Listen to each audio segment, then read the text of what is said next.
Olá, seja muito bem-vinda, seja muito bem-vindo ao canal do Fórum Mundial Espírito e Ciência da LBV no YouTube.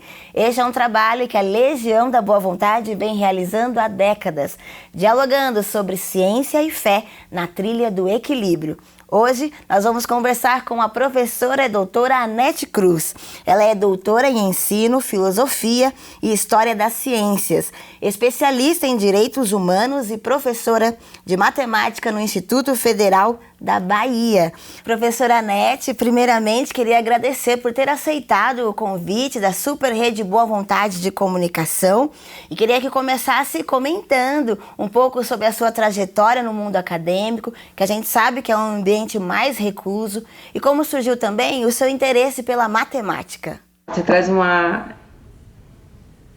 questão que é voltar na história, né? Não é uma trajetória, às vezes as pessoas veem a gente já nesse momento, acha que esse caminhar foi um caminhar muito tranquilo, foi tudo muito ótimo, tiveram muitos desafios, a gente não é esquecer, algumas coisas a gente transforma ao longo da trajetória, e eu falo isso sempre com os minhas estudantes, sobre o que a ancestralidade fala, né? Do que a gente aproveita, do que os nossos nossas antigas trouxeram, lutaram por nós para que nós estivéssemos aqui. Então eu penso dessa mesma forma.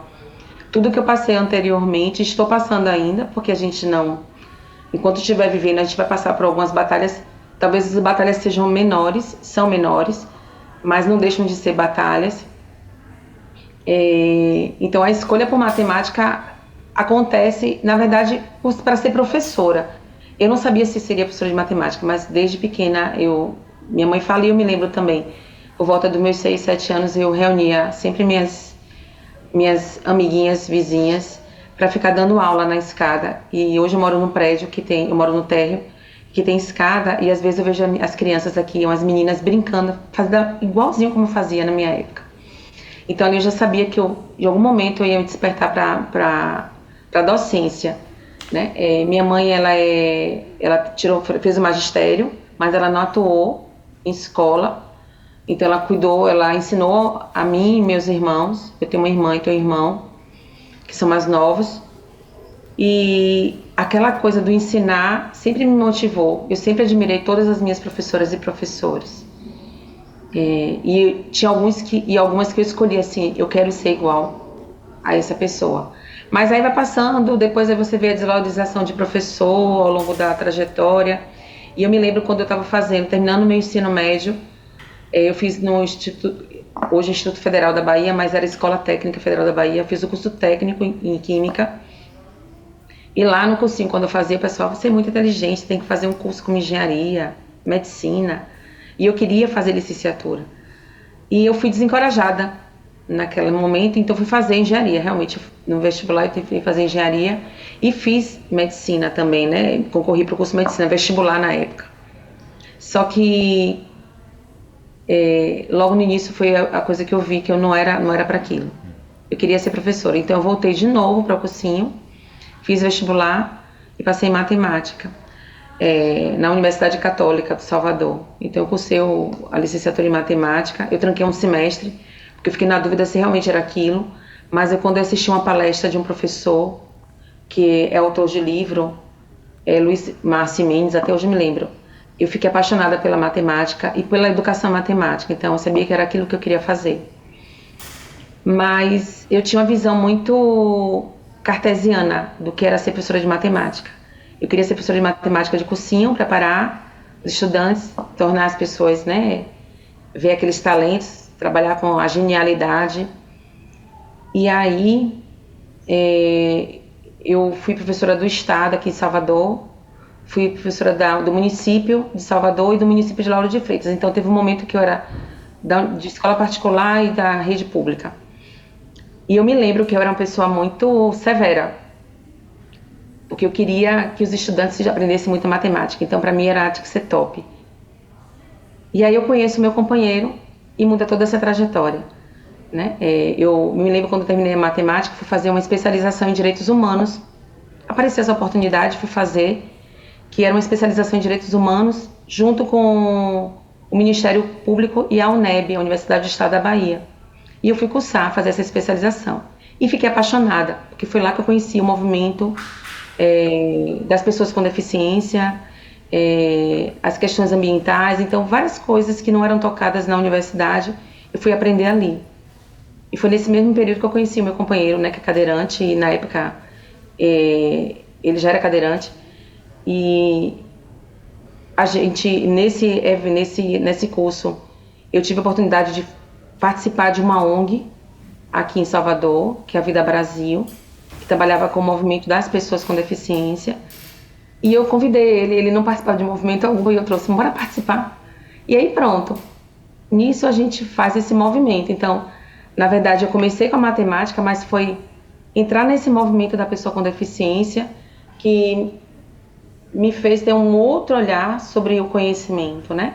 E foi neste contexto que surgiu a Associação Baiana de Dança em Cadeira de Rodas.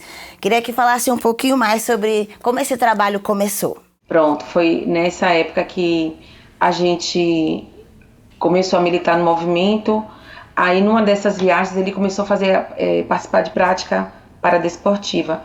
E eu comecei a acompanhá-lo. E numa dessas viagens, ele foi convidado a promover aqui na Bahia a prática da dança esportiva em cadeira de rodas. E aí a pessoa que convidou, ela estava fundando a Confederação Brasileira de Dança em Cadeira de Rodas, ela falou que tinha que ser um cadeirante e um andante, né? Eu falei assim, então vamos procurar uma professora de dança para dançar com você, porque eu não dançava nada. Aí, resultado, a gente veio com a ideia aqui de montar a primeira dupla, né, de dança em cadeira de rodas. Ele já tinha uma experiência corporal, essas coisas, eu não, era realmente uma bonequinha dura. Aí comecei a fazer algumas aulas, mas aí faltou a questão de grana. E aí eu arranjei uma aula, comecei a dar aula na universidade, então tudo eu investia na dança, tudo. Então eu comecei a fazer balé com 32 anos, fazer pilates, fazer um monte de coisa para mobilizar esse corpo. E aí a gente monta a companhia de dança em cadeira de rodas, a companhia Rodas no Salão, que é a Associação Baiana de Dança em Cadeira de Rodas, que o nome fantasia era Companhia Rodas no Salão. Inicialmente éramos somente nós dois, depois a gente conseguiu uma professora como voluntária, e depois a gente montou a companhia com mais bailarinos. Então aqui em Salvador a gente começou a trabalhar de trazer as pessoas que estavam em casa, né, as pessoas com deficiência física, motora, para esse espaço. A gente conseguiu uma parceria de um clube, que meu esposo era sócio, porque ele tinha sofrido acidente pela empresa, então ele tinha essa parceria com o clube, e o presidente do clube cedeu espaço para a gente treinar de forma gratuita. E a gente montou essa companhia com cara e coragem. Eu trabalhava, dava aula no estado, então todas as vezes, quando não estava dando aula, eu estava no clube treinando. Então a gente ia de manhã muito cedo, aí começou a formar equipes duplas, depois a companhia para dançar artisticamente, aí começamos a viajar. Foi assim, uma mudança radical, eu nunca imaginava isso, nunca imaginava. E foi a dança que transformou a minha pessoa no que eu sou hoje, né? Eu sei que a arte, ela teve esse poder, né, de fazer com que eu visse a educação, o ensino, o poder do ensino, o poder da transformação da educação por meio da arte. A arte tem essa coisa de mobilizar, de trazer a questão do sentimento. Então, aí, numa dessas apresentações, a gente foi dançar num evento de matemática, porque até então também eu era professora de matemática. Aí fui para o evento para fazer uma abertura, ia participar desse evento em Senhor do Bonfim. Aí um professor me viu dançando com o Cabral, com meu esposo, perguntou: por que você não faz um mestrado? Faça nessa área de dança e matemática. Eu falei assim, Aí ele disse, quando viu a nossa apresentação, que viu muita geometria, não sei o quê, e aí eu fiz o projeto, fui morar em Natal 2 anos para fazer meu mestrado na área de etnomatemática e dança esportiva em cadeira de rodas. E aí pronto. Depois comecei a fazer concurso e fui parar no IFBA, né? Voltei para a escola que me formou. Essa era uma coisa minha também. Eu fiz alguns concursos, fui reprovada nos concursos.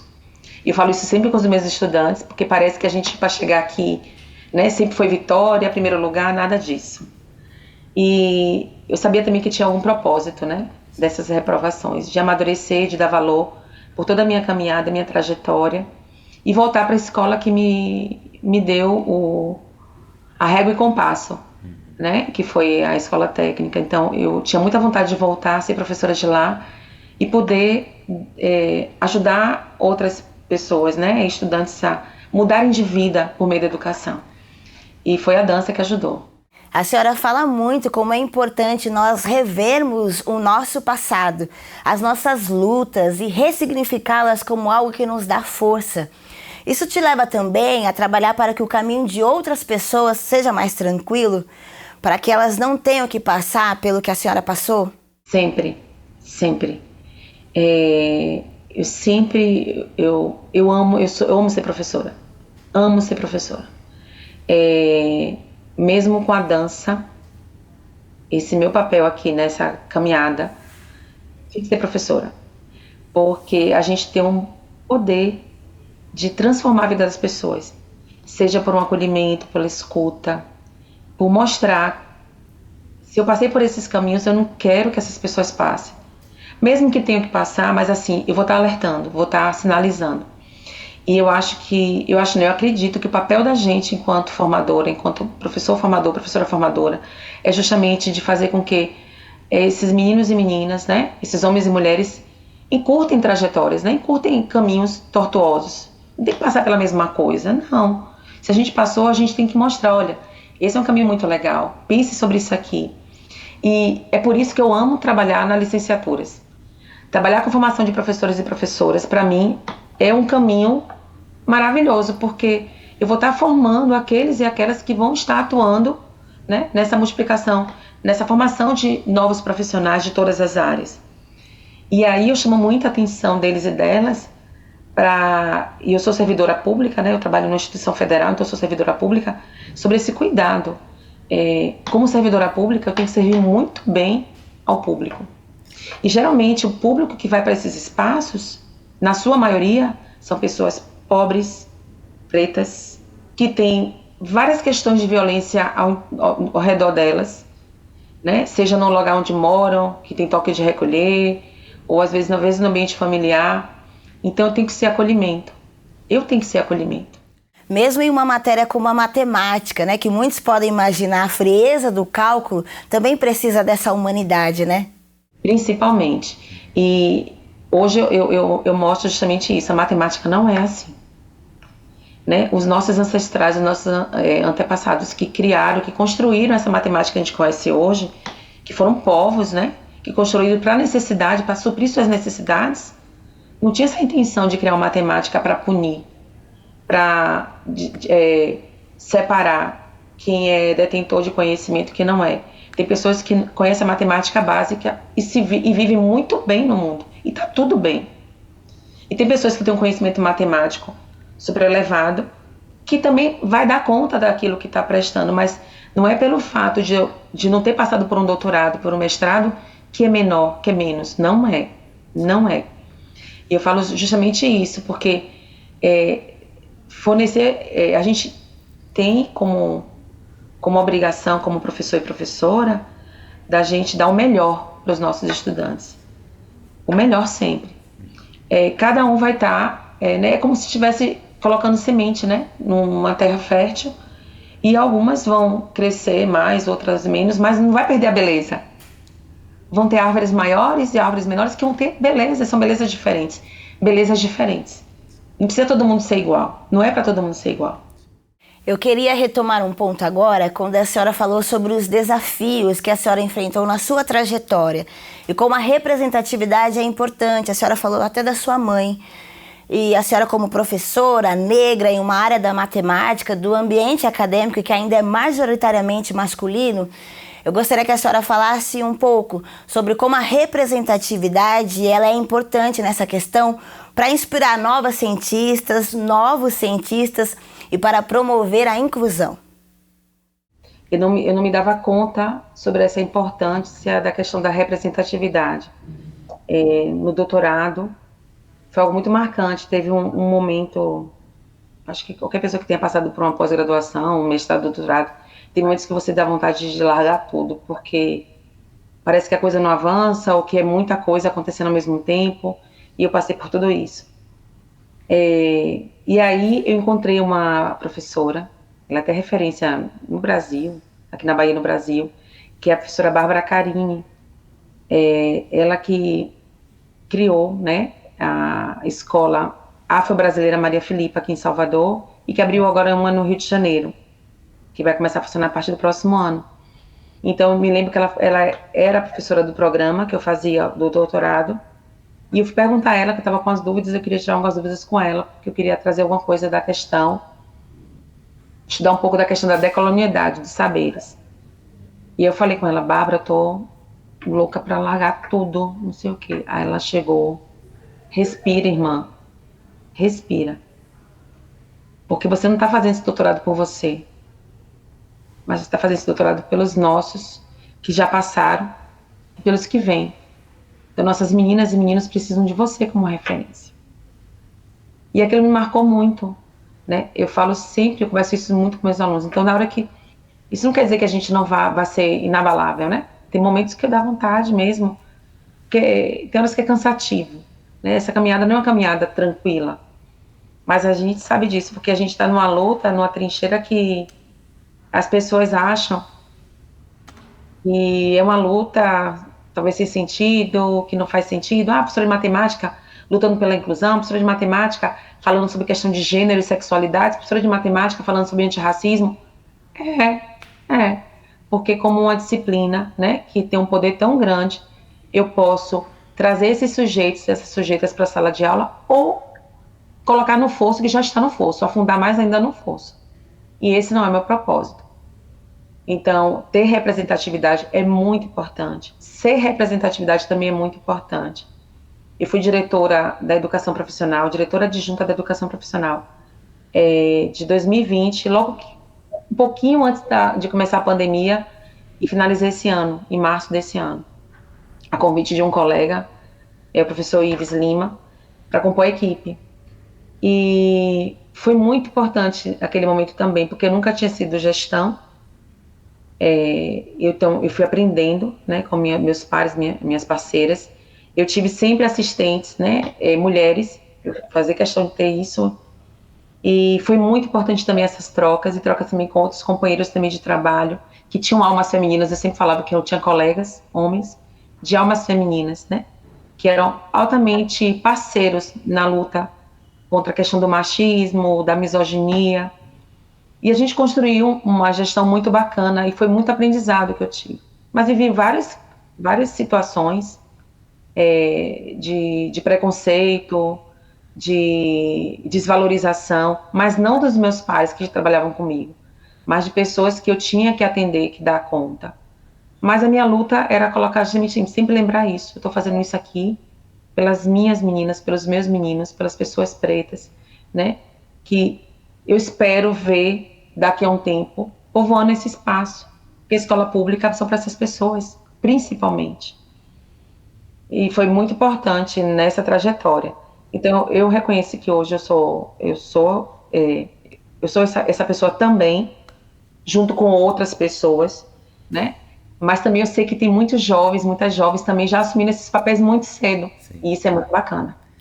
E quais são os maiores desafios para elas construir um ambiente, principalmente o acadêmico, mais diverso, com mais inclusão, pensando principalmente nas pessoas pretas?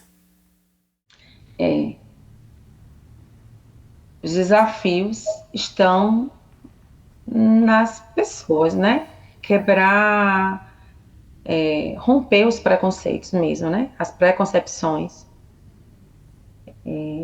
Todos nós somos racistas. Isso a gente tem que botar lá na cabeça. Eu ainda cometo muitos atos racistas, mesmo sendo mulher negra.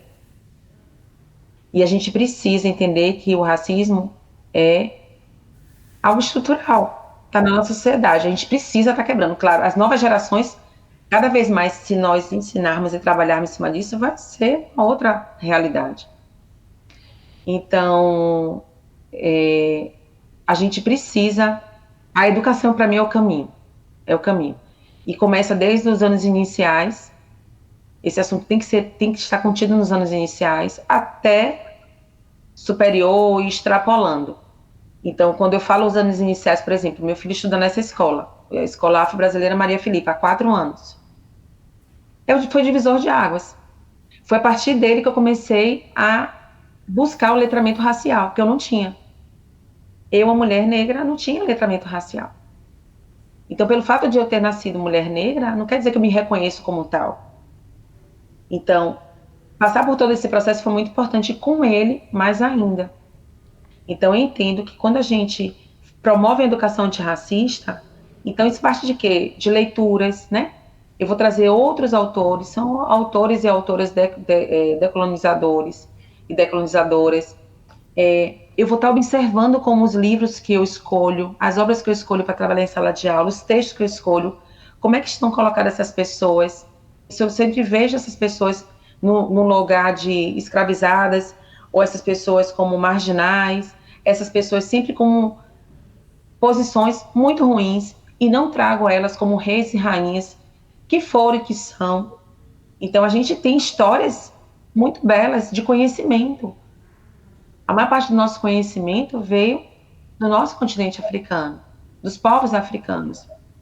Só que a gente conhece toda uma literatura, né? Todos os livros didáticos foram feitos dentro de uma visão muito eurocêntrica. Então, se faz necessário desconstruir isso. A gente não aprendeu na universidade, eu não aprendi isso na minha graduação, mas eu me construo, me constituo na minha formação. Pelo fato de terminar o doutorado, não quer dizer que eu parei de estudar. A gente tem que estudar sempre, eu falo isso sempre com meus estudantes. Eu não paro de estudar nunca. Eu sempre estou fazendo curso, sempre faço curso, sempre estou estudando. Dando palestra, fazendo curso, sempre faço curso. Porque essa inquietação tem que estar movendo a gente o tempo todo. Porque a gente está lidando com a sociedade que está em movimento. Então, trazer as questões de uma educação antirracista para uma sala de aula, para observar os livros didáticos que eu adoto, que eu vou trabalhar numa comunidade onde esse estudante não se vê representado nesse livro didático, nesse texto. E quando eu tenho um estudante lá na comunidade, que é um estudante trans, que é um estudante gay, que não se vê representado nesse espaço, que é um estudante onde a gente vê a questão de extermínio dessas comunidades, dessas populações, a gente precisa ter muito cuidado. E a educação é um caminho para a gente promover essa diversidade e respeitar e considerar essas diferenças. Isso é muito importante. Foi interessante que a senhora falou sobre os autores. Eu queria te pedir para trazer mais alguns exemplos para quem está nos assistindo agora, nos acompanhando, para que possam saber sobre essas pessoas, instigá-los também a ir atrás desse tipo de conhecimento. Eu estava até ontem com... Bom, nesse movimento aí, né, eu tenho uma disciplina desde o ano passado, que eu sugeri essa disciplina na licenciatura em matemática. Esse semestre agora está para as 3 licenciaturas, matemática, física e geografia, que é onde eu trabalho, no Campus Salvador, no IFBA Campus Salvador, que a disciplina é Educação Inclusiva para o Ensino das Ciências e Matemática, que a ideia é o quê? Não é inclusão no sentido somente da pessoa com deficiência, a pessoa com transtorno, mas a gente promover a inclusão pensando nessas questões, de promover uma educação antirracista, uma educação que considera a questão de gênero, uma educação que considere a questão das pessoas que venham, né, os refugiados, que a gente pode, enquanto em sala de aula, como é que a gente vai acolher, vai incluir essas pessoas. Então, a gente precisa começar, inclusive, a mudar nossas leituras. Por exemplo, por ser professora de matemática, eu não tenho que somente ler livros de matemática. Eu preciso ler outros livros, outras literaturas, outros autores. O Ailton Krenak, que é um autor indígena que foi há pouco tempo, né, colocado como primeiro indígena na Academia Brasileira, né, de Letras. Então, ele é uma referência, a gente traz, assim como outros autores também, indígenas. A Bárbara Carini ela foi nossa estudante no Instituto Federal da Bahia, quando era Cefet. Então, ela se tornou uma referência também, é autora também de vários livros também, que fala sobre descolonização de saberes, junto com a Catemari Rosa, que é da área da física também. Então, são autoras jovens que trabalham nessa perspectiva da educação antirracista. Tem a Conceição Evaristo também, que é o ícone para a gente, que a gente traz também. Então, ontem mesmo na disciplina que a gente estava lendo alguns textos, Eu estava trazendo isso para as minhas alunas, meus alunos, da área da física e da matemática. A gente precisa ler esses autores. E a gente leu na sala. Então a gente faz uma roda de leitura, onde vai lendo e vai trazendo. Vem cá, letramento racial, o que é esse racismo estrutural, o que é colorismo, que eles precisam conhecer isso. Não cabe mais chegar na sala de aula e falar assim, não vi isso na minha graduação. Não. Mesmo que eu não tenha visto, eu preciso estudar. Então, a Djamila Ribeiro, a gente tem vários autores e autoras assim, que fazem com que a gente aprenda, né, ao longo desse processo, dessa construção, enquanto construção desse sujeito, dessa sujeita, não importa sendo professor ou não, professor ou não, né, a gente precisa ter esse letramento. Conversando aqui com a senhora, a gente percebe que, sendo uma professora de matemática, há uma multidisciplinaridade na sua aplicação. Então, eu queria te perguntar se é possível ensinar sem olhar ao que passa ao redor, ao contexto que os alunos estão inseridos, e de que forma esse olhar integral auxilia no processo de aprendizagem. O saber tem que estar dialogando com essa comunidade, né, com esses sujeitos e sujeitos em sala de aula. A sala de aula sempre foi diversa. Me diz essa coisa assim, porque minha sala de aula não é homogênea. Quando foi homogênea? Nunca, né? Nós temos pessoas de diversas realidades. Diversas realidades. Na instituição pública como federal, como a nossa, por exemplo, a gente tem estudantes que têm um poder aquisitivo muito alto, porque ele sabe que ali é uma rede de formação muito boa, então ele vai para lá, aposta, faz seleção e está lá, e pessoas com extrema vulnerabilidade, coabitando no mesmo espaço. E quando a gente fala de inclusão, a gente fala de equidade. Eu vou tratar os diferentes de formas diferentes para que todos cheguem ao mesmo lugar. Então, vou tratar todo mundo de forma igual, então eu dou tudo igual. Não é dar tudo igual. Porque quem já tem conhecimento, ele não vai precisar, por exemplo, de um reforço, de uma monitoria.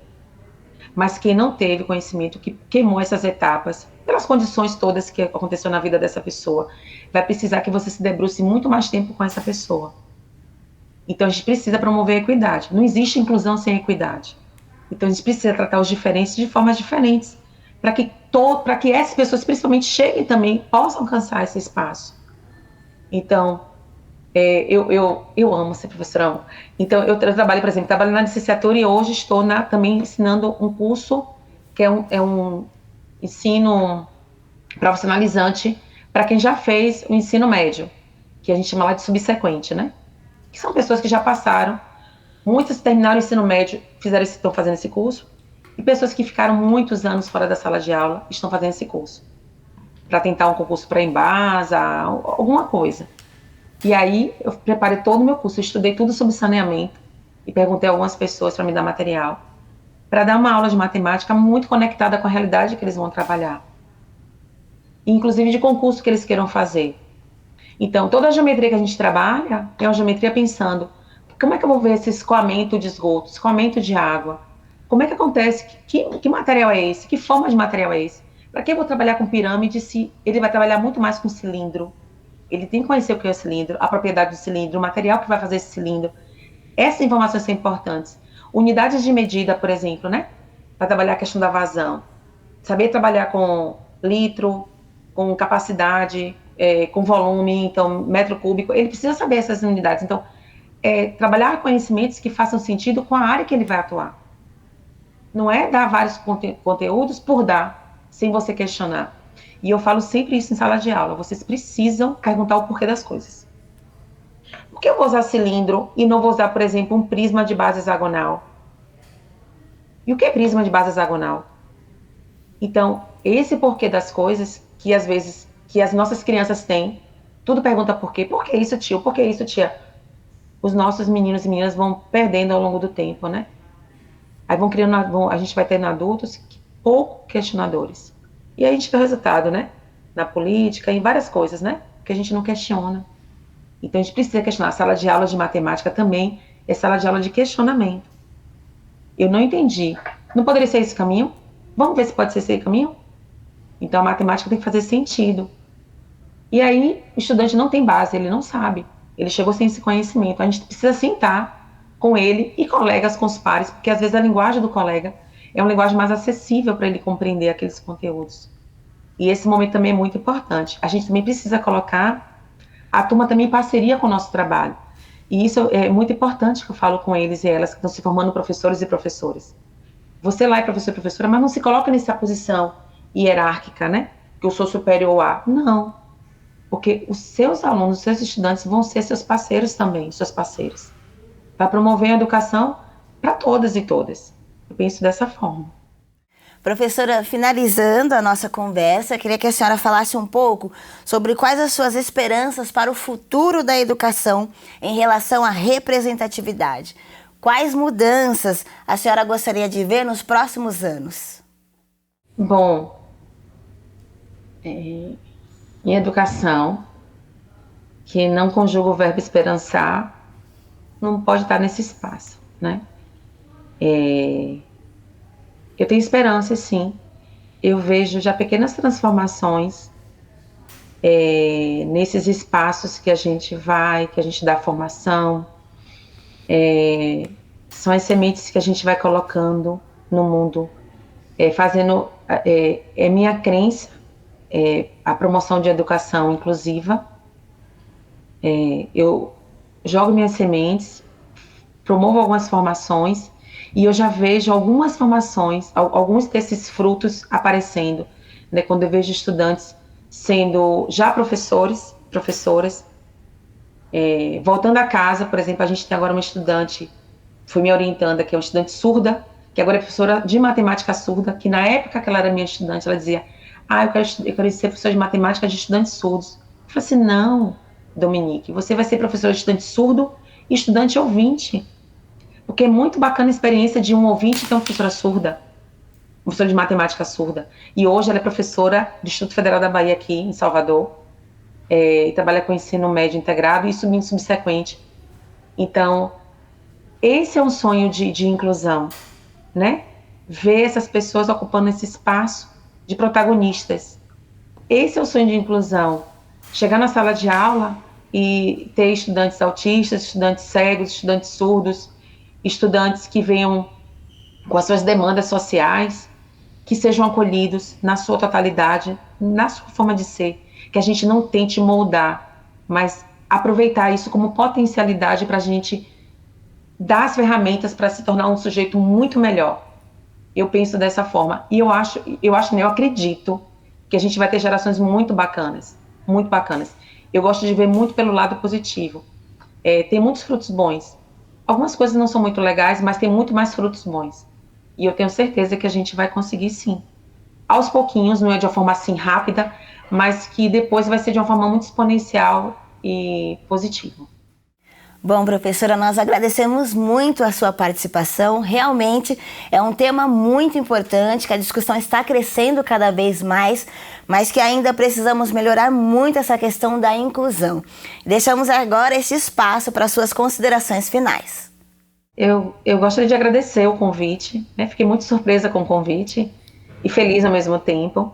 Que prazer, né? Que prazer saber também que tem esse trabalho e trazer esse aspecto, esse ponto tão importante, que é um ponto que não é somente desse momento agora, desse novembro, mas pensando numa vida toda, né? Sim. No ano todo, a gente pensando sobre isso. E pensando que a educação é esse caminho mesmo, para a gente transformar, mudar realidades. A gente ter esperança, mesmo quando acontecem coisas não muito boas no cenário político, no cenário nacional, no cenário local, mas que a gente não pode desistir, não pode entregar, né, as nossas forças, nossas armas. E a arma tem que ser educação. A arma é educação, a arma de transformação é educação. E eu acredito muito nisso, né? E também entender que o professor, a professora é apenas um elemento desse contexto. A gente precisa estar unido, né? A sociedade, as pessoas, os nossos estudantes, as nossas estudantes. E para promover esse mundo com mais equidade, com respeito, a gente precisa, de fato, se abrir, né? Quem somos nós, né? Então a gente precisa estar aberto às diferenças. Quando a gente é aberto para receber as pessoas como elas são, é muito mais tranquilo, é muito mais natural. É isso. Muito obrigada pelo convite mais uma vez e até o próximo encontro. Agradecemos mais uma vez a professora doutora Anete Cruz. Ela é doutora em Ensino, Filosofia e História das Ciências, especialista em Direitos Humanos e professora de Matemática no Instituto Federal da Bahia. Agradecemos também a sua audiência. Fica o nosso convite para deixar seu like e também de se inscrever aqui no canal do YouTube do Fórum Mundial Espírito e Ciência da Legião da Boa Vontade.